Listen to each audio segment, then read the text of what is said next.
you ready to be unleashed and unstoppable? Are you ready to experience a breakthrough and step into your next level of leadership? Living a life of power, purpose, and possibility on your own terms, unapologetically. This podcast is for discovering how to play big, how to be unleashed and unstoppable. Through wiring inner success at the source as you step into your full potential as a wildly ambitious leader. We are Lianne Carter and Carol Register.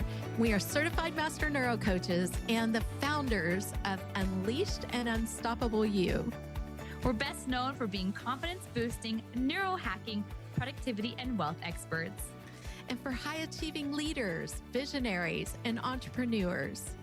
Now let's be unleashed and unstoppable.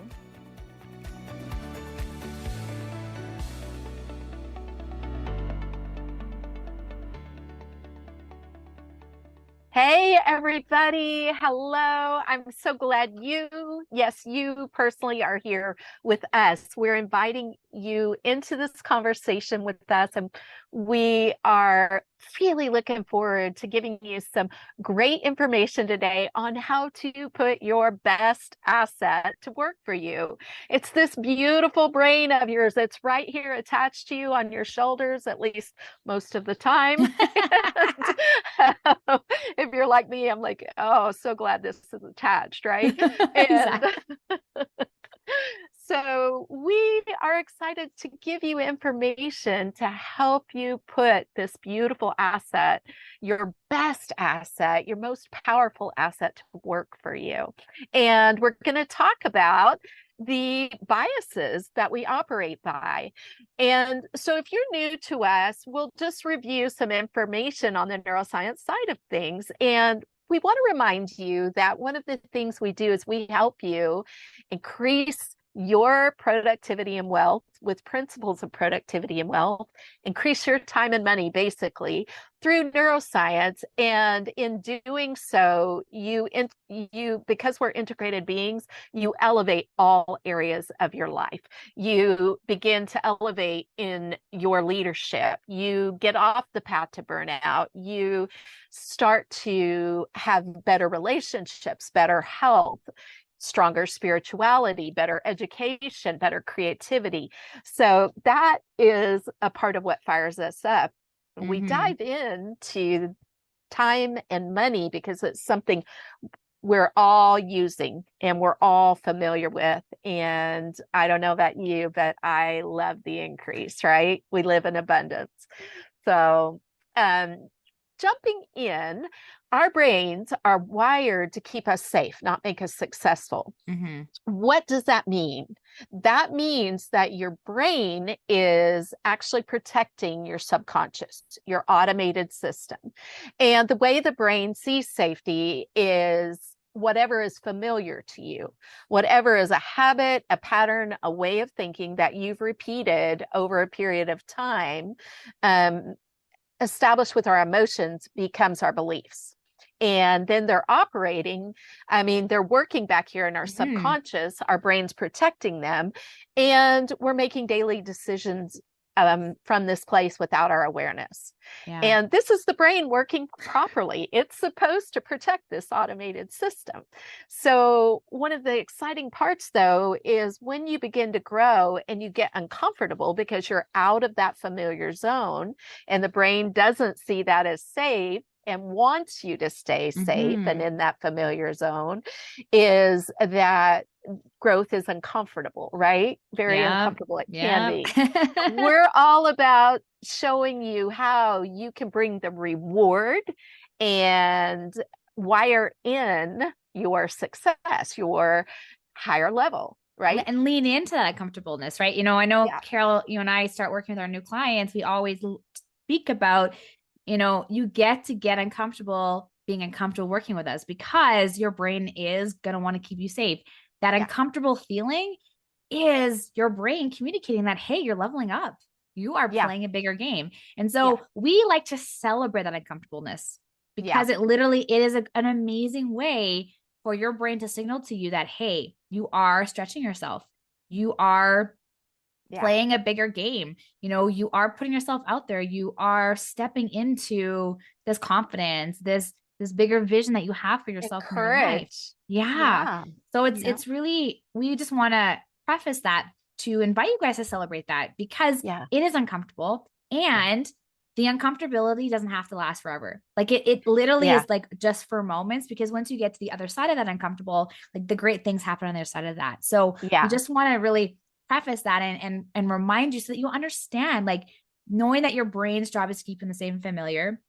Know that our brain's home base, right? Our three roots is that we want to feel worthy, we want to feel loved and lovable and accepted, and we want to feel safe.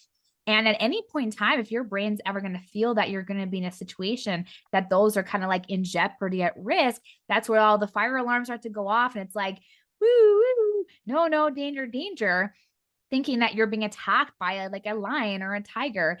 And that's just your brain's job. So we want to help you understand that, because we know when this doesn't get taught in school. We know that unless you study neuroscience and become certified neurocoaches like Carol and I, that we understand this. And so we want to help you understand that today. And we want to help you avoid, falling trapped to some of the most common brain biases that we encounter out there, to support you guys. And I would say, especially as we head into the holiday season, I think we often are encountered more so with some of this because of, heightened states of anxiety or heightened states of stress, and just all the busyness that a lot of us may encounter at this time of year. And we want to set you guys up for success. That's what Carol and I are all about.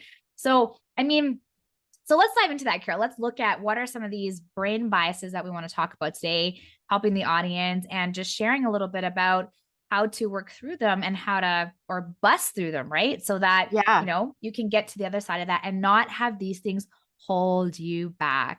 That's right. Yes. And speaking into the fact that it is temporary when we are uncomfortable, and, the tools that we have available to us, we teach a simple 4-step process for rewiring your brain, removing those limiting beliefs and wiring in your success. And then that success level becomes your new comfort level. It's what you're defaulting to. It's what you're automatically making your daily decisions from. And this process gets to continue so that you have continual success and long-term ongoing wins, as well as the quick wins, right? And as well as getting your results fast. So speaking to our brains keeping us safe, one of the ways that they do that is through biases. What's known in brain health is biases, and you may have heard of this referred to. And the first one we really want to lean into here is a negativity bias that we have. What's a negativity bias? Well, it is. Go ahead. Sorry, go ahead when you're asking me to define that. It's in the name, right? Negativity bias. It's this automation that we often look to the negative versus a more positive outcome. We were actually 9 times more negative to ourselves, and we operate on a subconscious level where we're always looking at like the worst possible outcome versus the best possible outcome, right? If we have conversations with people and we look at society and we look about what we're surrounded by, it often is about like what you can't do, and people questioning and judging and not really seeing you thrive and be successful. Is always a matter of questioning that. And I have a personal experience myself. This past summer, just spending a lot of time with family and my daughter, I noticed that the common thing I heard from others was like what she couldn't do. You can't do this. You can't do that. You can't do this. And I remember, pausing and interrupting a few family members and saying, okay, I noticed, right? It's an observation, right? Because this is on a subconscious level. Like I want to preface that, like really important to understand that this is all happening automatically on a subconscious level that we're not necessarily aware of course, because I am aware of people's words and what is being said. I'm aware of this, but we say it without even realizing it. And this is my common observation, is that there was a lot of being said of what she couldn't do. And it's like, poor kid, right? She's a toddler, 2 years old. She's just being told what she can't do. Well, instead of being invited and to what she can do and the invitation to explore. We just go by these automatic because of past experiences of or things somebody else's experience. Yeah, that'll then impact or influence what you're saying or how you perceive that someone might be successful. And so if we feel that we haven't seen the success, we haven't seen things work for people, we make that assumption that's going to be like that for everybody. And so I thought that that was really fascinating when I noticed that. And I was like, wow. And it had me pay attention to what I was saying to my daughter because of the awareness piece of being mindful of like, am I setting her up for success? Am I speaking into what she can do and what she's capable of doing and giving her the benefit of the doubt? Or am I protecting her and like, don't do this, don't do that, don't do this, do that, where then restricting her from the growth and the experience that it comes with trying things, right? Trying exactly. Yeah. And I mean, we both invite you to ask yourself, do you remember where that's happened to you? I can certainly think of incidences, and this is one of the things that is good to know with being mentored. Who are you sharing your ideas with? So when we have 10 pieces of new information coming at us, we're going to default to looking at at least nine of them through a negative lens. And so many things in our society are built on this, including sales campaigns, including the news that we receive, and even with the stories we receive through art and movies and music. And so that's your brain keeping you safe because it's keeping you from going into the new. Oh no, this is not possible. So we invite you, ask yourself, do you remember sharing an idea that you had that you were excited about with somebody and they immediately shut it down? Like what you were experiencing with Abby, with your relatives this summer. Because I've had the same experience where I've shared something with a relative and they were like, no, you can't do that. And here's why, because, Mary X over here experienced this and had absolutely nothing to do with my situation, what I wanted to do, but it's something that comes up as the brain wanting to get us back to safety, go back to safety. And the safety is whatever is familiar, right? Even if it's faulty. So, and that ties directly into our second bias, which is our complication bias.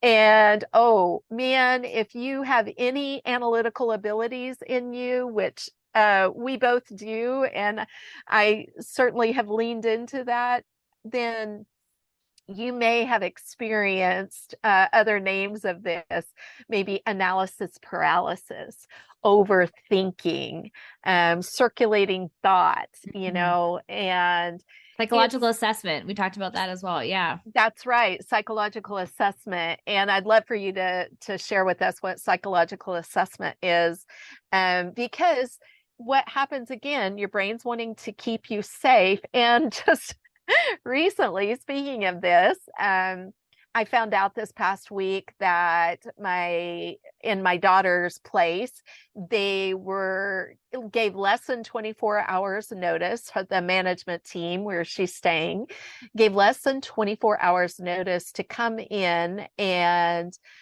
be prepared for a new air conditioning unit to go into her place. And there were going to be replacing compressors on the roof. And so she was going to lose a closet, and it's not a huge place. So, automatically all of our complication biases come up. What do we do with the pets while this is going on? How long will it take? Oh no, where are we going to put the things in the closet? And this is going to take a lot of time and energy away from, our businesses and our priorities. And what's amazing about this? The process was so simple, unbelievably simple. And the minute we started cleaning out the closet, we instantly knew a place for everything, because we're a place for everything and everything in its place kind of people. And so it was awesome, right? And then it made me reflect and go, that was my complication bias at work, overcomplicating things before they had ever happened, when in reality, through the action and receiving the clarity through the action, it was very simple. Everything was very simple. So we quickly and easily found a place for the kitty, and everything fell into place. Everything worked out. And yet here we were over here complicating it. Have you experienced that? Can you think of examples of that? And definitely. Alex, Yeah, I was gonna say definitely. I mean, even my clients, when Carol and I were talking about this earlier, like it seems to be this thing like in the air this week that I'm noticing that a lot of clients are facing this as well. And so which is why we wanted to speak into this. We wanted to talk into this right now, because just seeing and the how psychological assessment. I would love for you to define that. Well, it's almost like the brain in some ways is kind of shutting down, kind of feeling it's overwhelmed, right? Like wanting to figure out all the things. So you get the 24-hour notice, and you're like, your brain is trying to figure it all out. Getting caught up in the psychological assessment is the mechanics, right? Like, it's getting into survival brain instead of thriving brain. And that's that monkey brain that we hear. That's the, okay, I've got to fight for life kind of thing. And when you're in that stage of your brain, you're not able to access the logical thinking part, the creative side of your brain that's going to help you find solutions. And so the psychological assessment is, I mean, I imagine it's just kind of this like big ball of mess just going around in your head, where you can't think straight, because you are trying to figure it all out. So you're trying to be all up here in your head. And then your brain is going to also like the end, like the end, and trying to figure out like all of the things all at once, versus doing like one thing at a time, like staying one step at a time, so to speak. And so and the high achievers and leaders that we have dealt with, I know with some of my clients, what has been experienced is this analysis paralysis, where you're literally going into all the scenarios. And this happens a lot with investing, a whole lot with the emotions that come in underneath. Even somebody can appear to be so clear without realizing they are operating by these biases and these limitations unawares.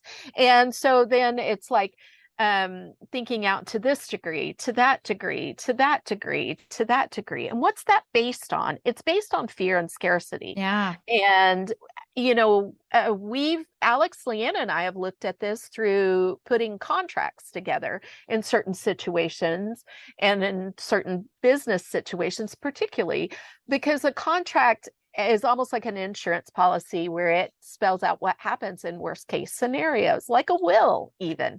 And so when we want to be aware of complication bias when we're looking at these things, and we want to be aware of also creating the things that we do want and that are important to us.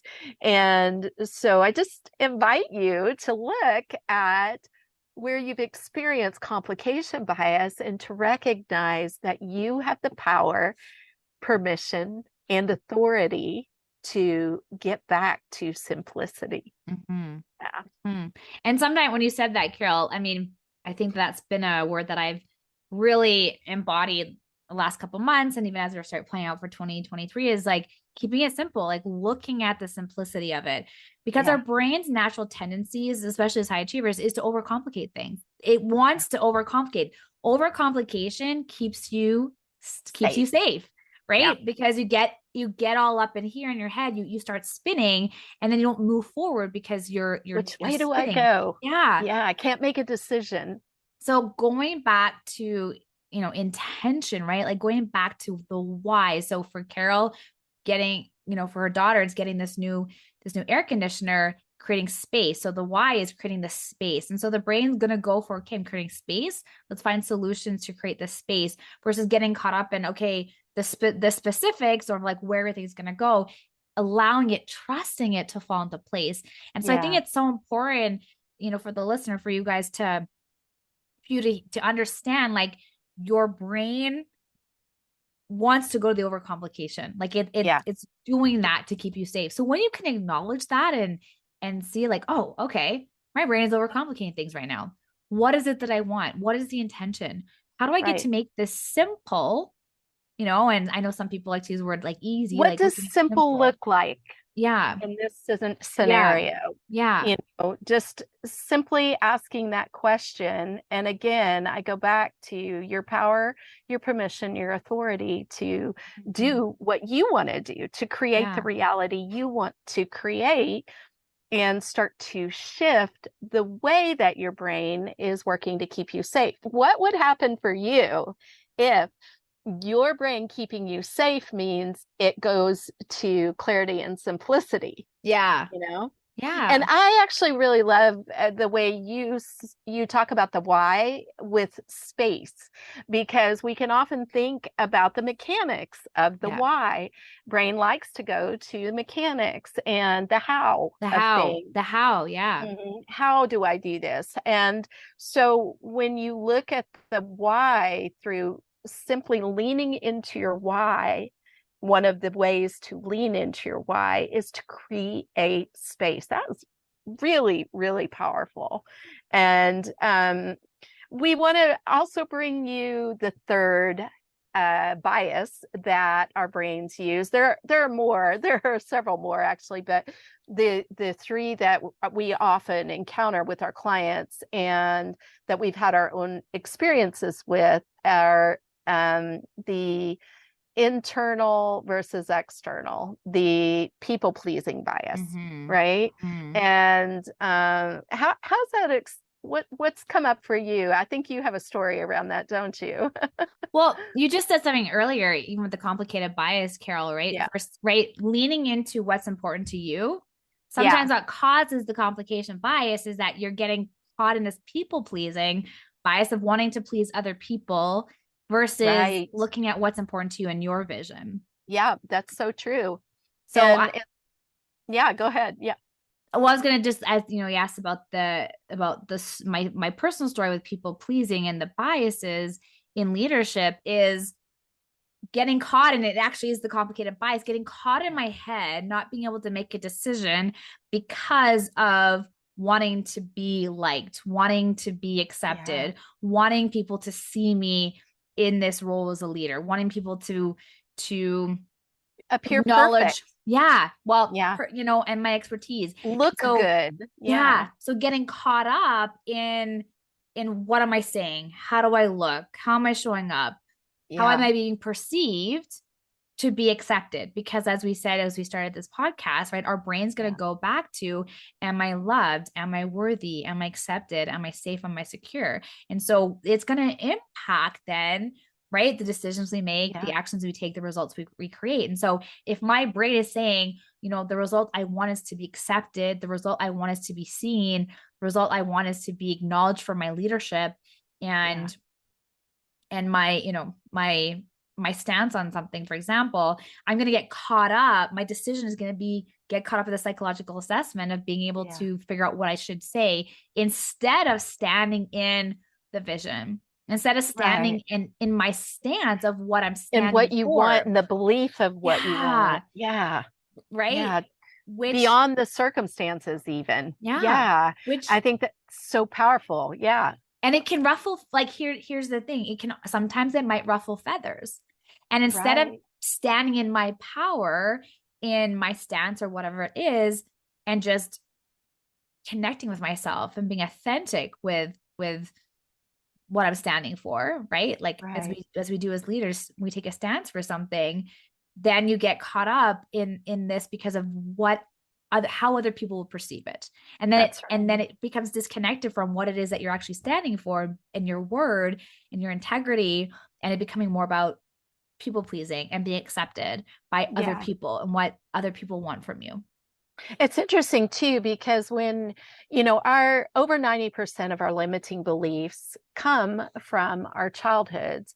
And when you think about the way that we're raised traditionally is in a family setting, or, from the very get-go, we are looking to others for authority, school, family, extended family, peers, peer relationships, goes on to job.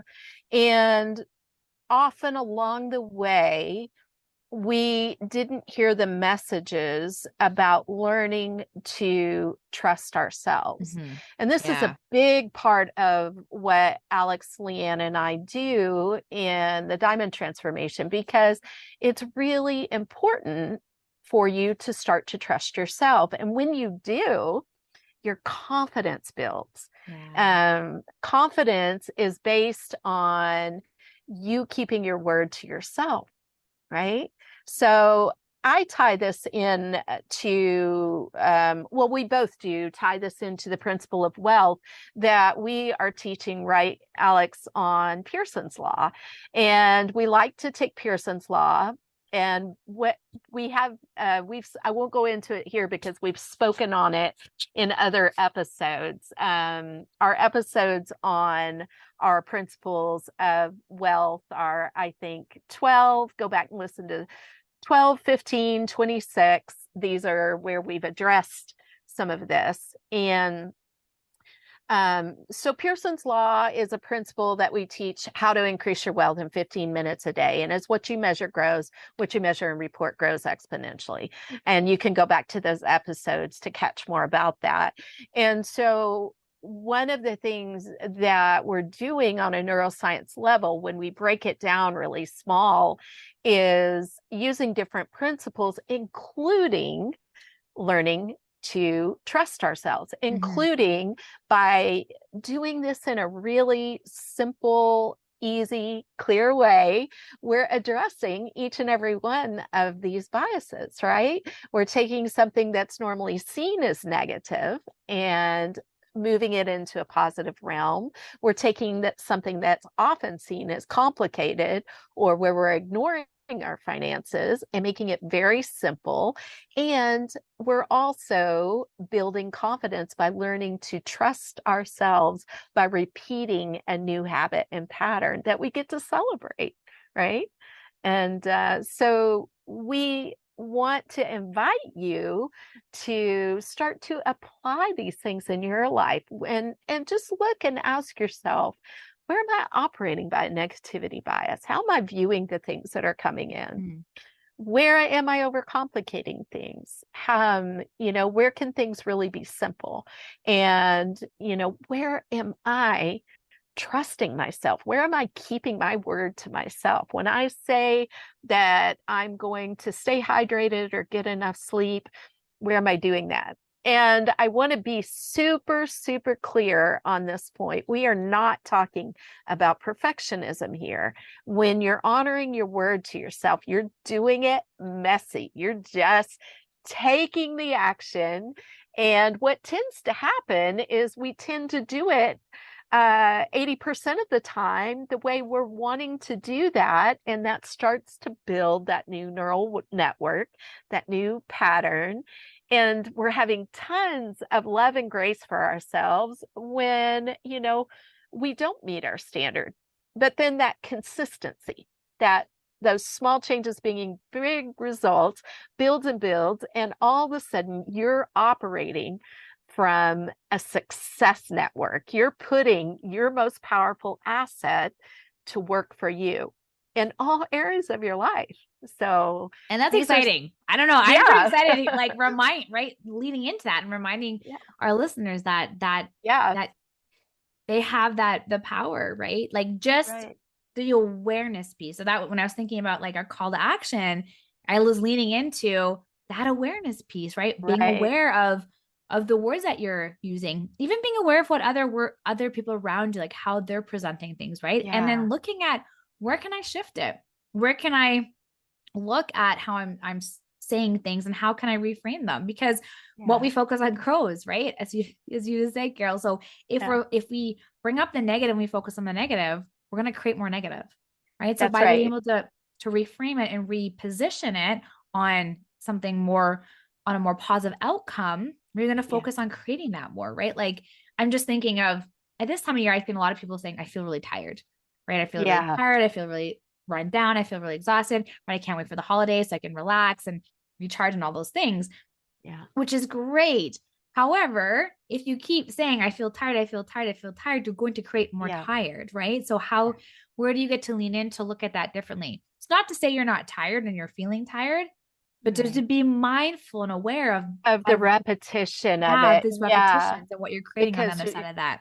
You're building a network that says, I'm tired. Right. And, I think that brings up a really great point about we are not talking about toxic positivity. That's come up lately. I don't know if you've heard that term, but we're not talking about not validating where you're at and not ignoring and stuffing down negative thoughts or emotions. We're all about bringing them into the light, bringing them into awareness so that we can deal with them and we can create the life, the reality that we want. And we see this all the time. Alex, Lianne, and I, you and I have experienced this big time in our lives. We see it all the time in our clients, and we're here to bring you hope and bring you the excitement of what you can do when you start to look at the way this beautiful asset you have, this brain of yours, works, and you start to wire it to help you create the life and the reality that you want to have. And, it's really important to acknowledge these things and then to know the power that you have to shift, just like you were saying, Alex, right? To start to see it through a different lens and make a different decision.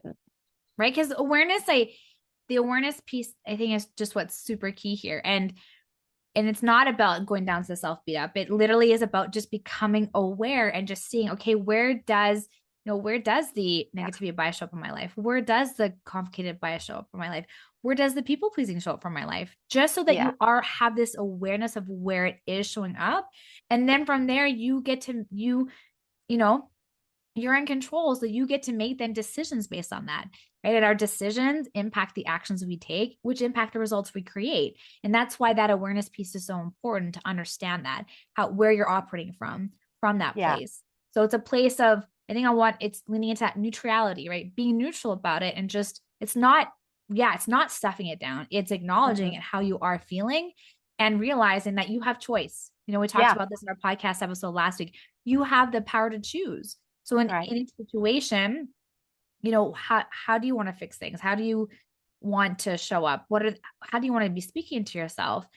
How do you want people to be speaking to you?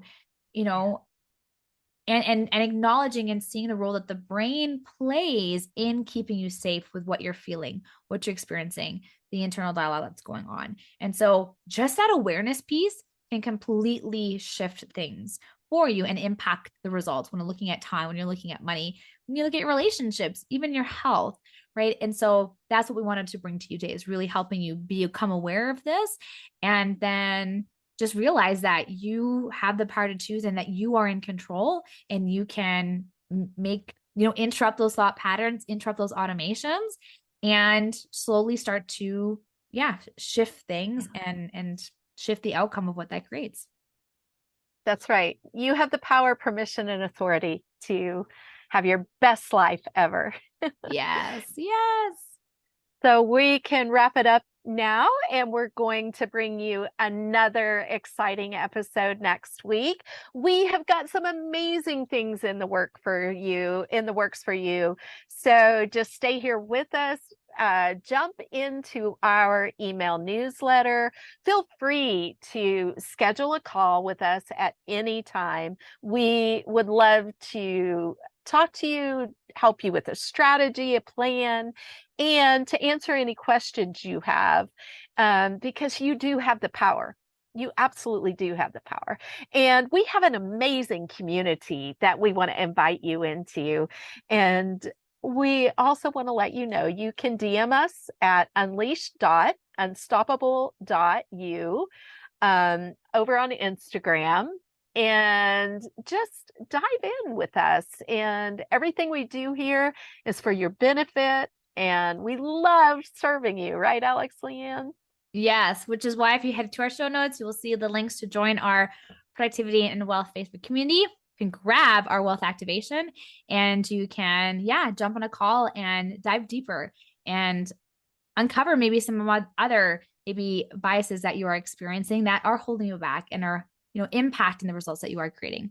That's right. And please subscribe here or follow us, because we love serving you to a greater degree. Leave us a review and have a wonderful, wonderful week. And we can't wait to hear from you and hear how these episodes with these calls to action are impacting your life. Ciao for now. Oh, go ahead. Our listeners, happy holidays as well, as we are in the holiday season. And yes, stay tuned and we'll have another episode next week.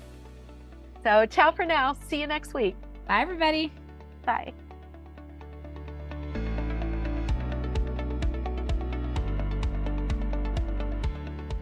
Thanks for tuning in to another episode of the Unleashed Unstoppable podcast with your hosts, Alexandra Carter and Carol Register. If you enjoyed this episode and you'd like to help support the podcast, please share it with others, post about it on social media, or leave a rating and review and subscribe. That's all for this episode, Wildly Ambitious Leaders. See you next week.